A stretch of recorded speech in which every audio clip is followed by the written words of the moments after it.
Tem pessoas que, por causa da sua posição, eu sou um pastor, eu pequei, eu não vou confessar. Eu sou um evangelista, eu pequei, eu não vou confessar. Eu sou um presbítero, eu pequei, eu não vou confessar. Eu sou um diácono, então eu não vou confessar meu pecado. Eu sou um cooperador, eu tenho um cargo importante na igreja, eu não vou confessar. Em primeiro lugar, você tem que ser servo. Se você é servo, todas as credenciais não são maior do que o seu servo do Senhor. Se você é servo, serva de Deus, você pecou, confesse a Deus e também ao seu líder. Você precisa confessar, e não só confessar e deixar para alcançar misericórdia. Então, em nossa caminhada cristã, estamos sujeitos ao pecado.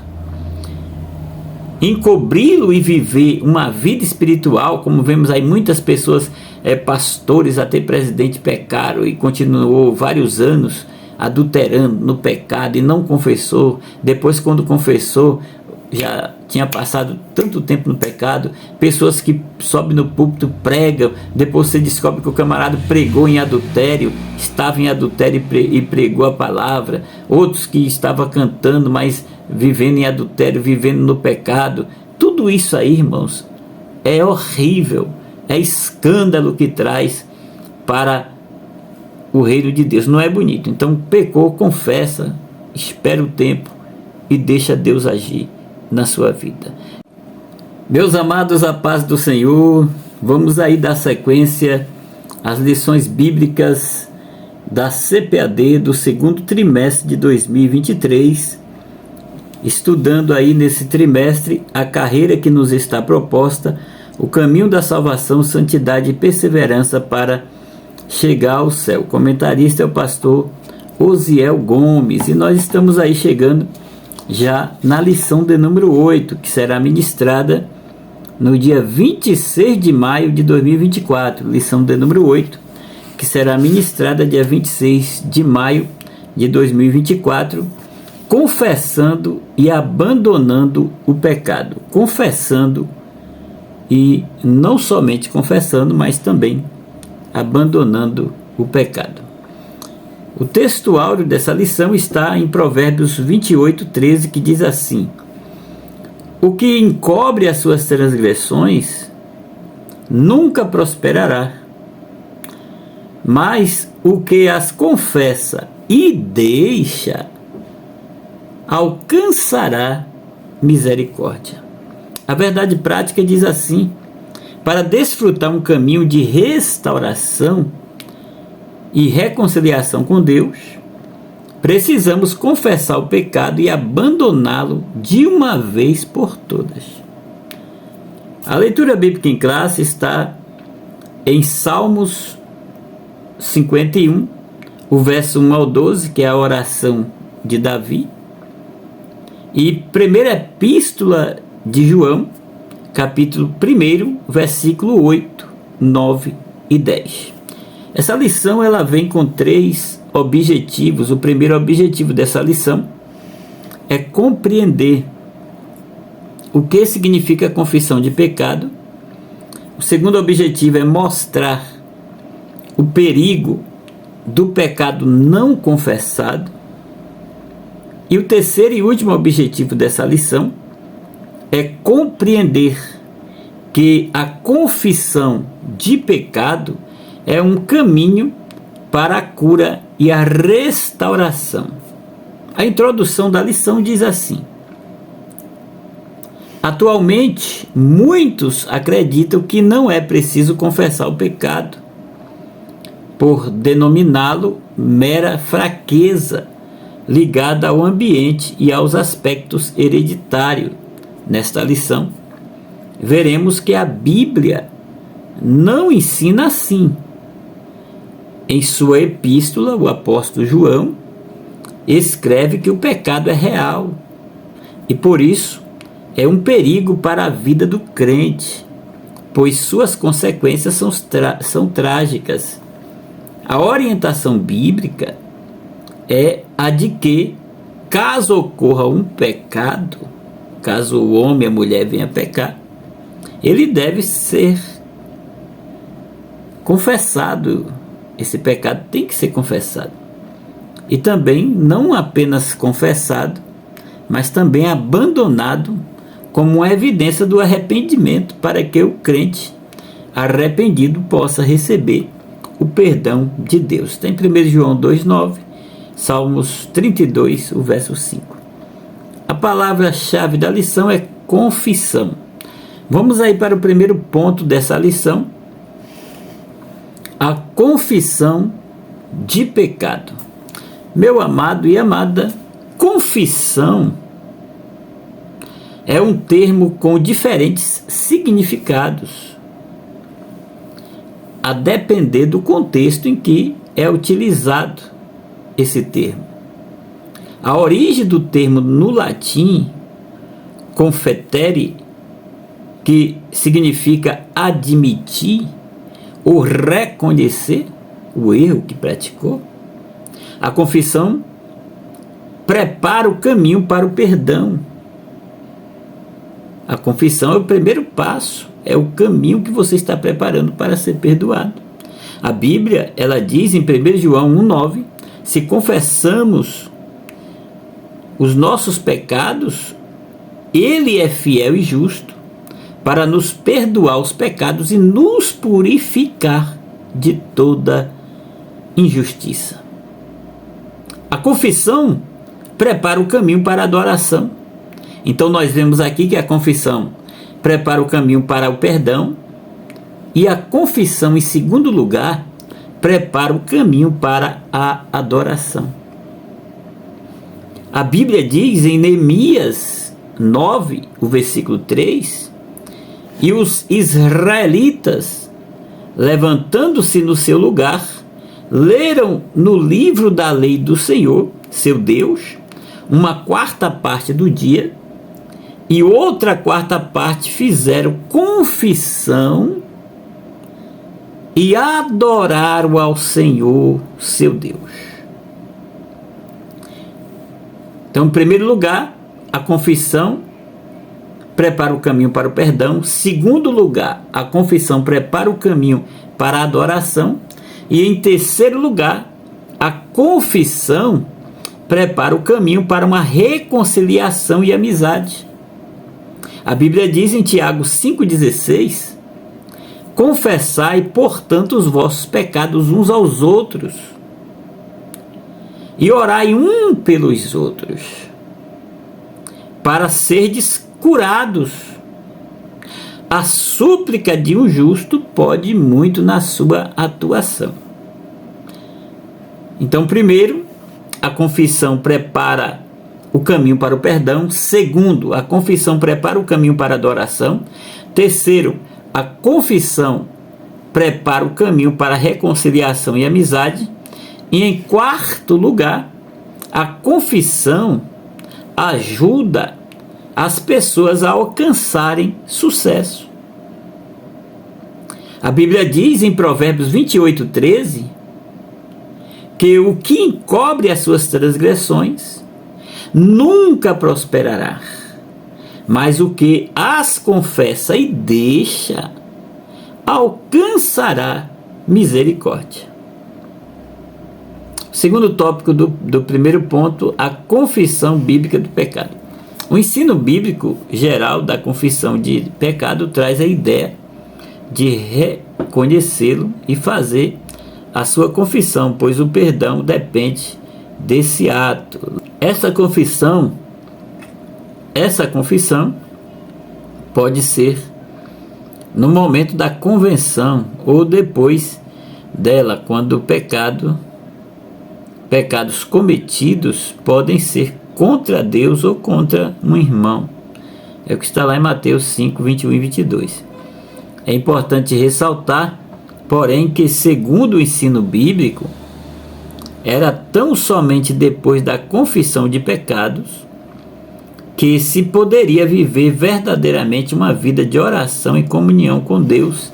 Nós vamos ver aí base para isso em Neemias 1,6, Salmo 66, 18, Lucas 18, 9 ao 14 e aí por diante. O terceiro tópico do primeiro ponto, o símbolo da confissão de pecado. No ato da confissão de pecados, a pessoa reconhece de maneira autônoma os pecados cometidos e que por isso se encontra indigna de estar na presença de Deus, porque está numa vida de pecado, pecaminosa. Esta pessoa reconhece a sua natureza pecaminosa diante do Altíssimo, está em Romanos 3, 10 ao 12. Então, em arrependimento sincero e em confissão, essa pessoa que pecou busca o que lhe é garantido por meio da palavra de Deus, que é o perdão. Assim, quem experimenta o ato sincero e humilde da confissão de pecado alcança a misericórdia de Deus. É o que está em Provérbios 28, 13. Então a alma é consolada e a vida espiritual é restaurada após da pessoa confessar o seu pecado. A síntese aqui do primeiro ponto diz: o ensino bíblico da confissão de pecado traz a ideia de reconhecê-lo e fazer a sua confissão. Vamos para o segundo ponto da lição: o perigo do pecado não confessado. Os males dos pecados não confessados é o primeiro tópico. Quando lemos e analisamos Provérbios 28, 13, percebemos que a confissão de pecado não se trata apenas de um ensino judaico, mas também de um ensino cristão para os dias odiernos, para os dias atuais, para os dias em que nós estamos vivendo. Porque hoje, Deus está vendo mesmo, eu não preciso confessar. Deus já viu, não preciso confessar. Isso aí é uma ideologia carnal, é uma falta de hierarquia. Você tem que respeitar tanto a Deus como o seu líder, você precisa confessar. A epístola de João corrobora com a necessidade de se confessar o pecado, deixá-lo e alcançar perdão. 1 João 1,9. Em contrapartida, quem ignora a confissão de pecado, ocultando, vive uma vida de aparência e de morte espiritual. Toma ceia em pecado, prega em pecado, canta em pecado. Essa pessoa está morta espiritualmente. É semelhante ao que os nossos primeiros pais, Adão e Eva, viveram ao tentar ocultar os seus pecados diante de Deus em Gênesis 3:8, bem como o rei Davi, o homem segundo o coração de Deus, que procurou ocultar também do Senhor seus pecados, segundo Samuel 11, versículo 12. O segundo tópico aqui é as consequências do pecado de Adão e Eva. A realidade bíblica do pecado pode ser vista no primeiro casal, Adão e Eva, quando pecou e por isso recebeu sentenças divinas lá em Gênesis 3, 14 ao 19. Além disso, os nossos primeiros pais perderam o direito de viver num ambiente mais perfeito e belo que Deus criou, em Gênesis 3, 24, que é o jardim, no Éden. Por isso, na vida de Adão e Eva, há consequências trágicas do pecado, tais como a alteração da condição física de ambos, a transição da natureza imortal para a natureza mortal e diversas tensões no gênero humano e na natureza. Assim, sabemos que as consequências do pecado de nossos primeiros pais se limitaram a eles, não se limitaram apenas a eles, mas perpassaram a todo o gênero humano e natural.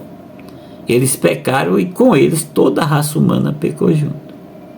Herdou esse pecado original na raça humana de Adão e Eva. Nós podemos confirmar isso aí em Romanos 5, 12 ao 14. As consequências do pecado de Davi também é o terceiro tópico. O rei Davi pagou um alto preço com o seu pecado. A Bíblia mostra que por isso a espada não sairia da sua casa, segundo Samuel 12, versículo 10 ao 12. Os capítulos 11 e 12 de 2 Samuel revelam o conflito e o senso de culpa que marcavam a vida de um homem que, por certo, tempo ocultou o seu pecado, trazendo-lhe enfermidades morais e aflição que o levavam a gemidos. O Salmo 32 mostra que, por se manter em silêncio, não confessando o seu pecado, Davi, ele enfraqueceu cada vez mais, perdendo o vigor espiritual. Está no Salmo 32, os versos 2, 3 e 4. Já o Salmo 51, ele mostra a confissão de pecado do rei Davi, reconhecendo todos os seus erros, a fim de que eles fossem perdoados e o salmista purificado. É o que está em Salmo 51. A síntese aqui do segundo ponto diz: a palavra de Deus mostra a necessidade de se confessar o pecado, deixando para que alcance perdão da parte de Deus. Vamos aí para a finalização dessa aula, terceiro ponto da lição: confissão de pecado, um caminho de cura e restauração. Primeiro tópico do terceiro ponto: confessando o pecado a Deus. Segundo o ensino bíblico, a confissão de pecados deve ser primeiramente dirigida a Deus por intermédio de seu Filho, pois é só Ele que pode perdoar os nossos pecados. Salmo 51, 3 e 4, Mateus 9, 2 ao 6. Ao longo do seu ministério, o Senhor Jesus disse à mulher pecadora: os teus pecados te são perdoados. Lucas 7, 48. Mas se você faz parte de uma igreja, congrega em um templo, você faz parte da igreja de Jesus, existe um líder, um pastor naquela igreja, você tem que chegar até o pastor, conversar, orar junto com ele, dependendo do seu pecado, e tem que pedir perdão, confessar e abandonar o pecado para alcançar misericórdia. Então, no coração, na oração do Pai Nosso, o Senhor Jesus ensinou: Pai, perdoa-nos as nossas dívidas, assim como nós perdoamos aos nossos devedores. Em Mateus 6, 12. Também em 1ª Epístola de João 1, versículo 7 ao 9, nós lemos que os nossos pecados devem ser confessados a Cristo. Dessa forma, perdoar pecado é uma prerrogativa de Deus Pai por intermédio do Senhor Jesus, mediante a sua obra no Calvário. Então, quem perdoa pecado é Deus, através da obra redentora de Jesus. Só que você, além de confessar o seu pecado para Deus, você precisa confessar também para o seu líder. Vamos aí para o outro tópico dessa lição: alcançando cura e restauração. O texto áureo da presente lição nos lembra que ocultar o pecado é decidir por trilhar uma jornada de sofrimento espiritual e emocional.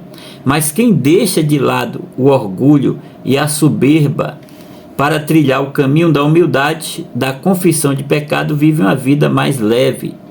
Não há nada mais restaurador do que desfrutar das misericórdias de Deus através da confissão. Então não há nada mais consolador do que confessar o pecado e deixar definitivamente, pois assim encontraremos descanso para nossa alma. Então todo o processo de confissão e abandono de pecado revela a eficácia do ministério da reconciliação de Deus por meio de Cristo Jesus, que está em 2 Coríntios 5,18.